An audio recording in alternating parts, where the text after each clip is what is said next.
مشاهدينا مساء الخير. في بداية الحلقة مساء الزفت على دماغك ودماغ اللي جابك. أهم حدث طبعا الناس ممكن تكون تابعته خلال الساعات القليلة الماضية هو أنه أحد المواطنين محمد حسني الذي أشعل النار في نفسه في ميدان التحرير.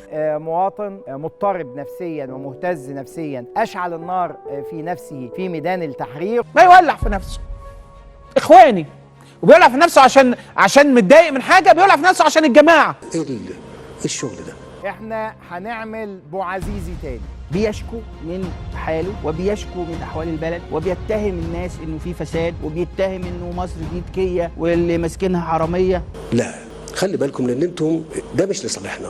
أنا مش زعلان والله ولا حاجة، إنما عايز أقول لكم مش ده الصح. القصة ببساطة شديدة، والحقيقة إنه في ناس عندها مشاكل معيشية واجتماعية، في ناس عندها مشاكل معيشية واجتماعية. دي مأساة إنسانية، مأساة إنسانية، يعني ما حدش يقدر يزايد على اللي حصل ليه هذا الرجل على الإطلاق. أيوه ممكن يوصل ده، بس لما تكون القضية كده هنقول كده. والله أنت كداب. وهتجد نفسك على طول تصارح الناس بأن البعض من كثرة المشاكل والأزمات النفسية والمعيشية والاجتماعية وصل بيه إلى هذا المشهد. عليا الطلاق كده.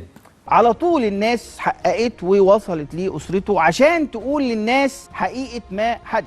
انت قدام واحد بيحرق نفسه، فراحوا لأسرته عشان نعرف ده الراجل ده ليه حرق نفسه. الله، مش قرضاوي قال لهم يعني هو عايز يموت كافر بينتحر عشان الجماعة. عشان بس ما اجيب لكم الاخر، احنا شياطين، احنا نعرف لو عايزين نقلب الحق باطل ونقلب الباطل حق، ونحب نطلع اللي قدامنا ده يا اما حد فله شمعة منورة يا اما نطلعه سواد الدنيا فيه. هتقولوا لي ايه البلاوي السوداء؟ هقول لكم هي دي ادوات موجودة للاعلامي. احنا ما نروحش للحرام، الحرام هو اللي بيجي لحد عندنا. 5 صاحبي ما يولع في نفسه إخواني، وبيولع في نفسه عشان متضايق من حاجة، بيولع في نفسه عشان الجماعة.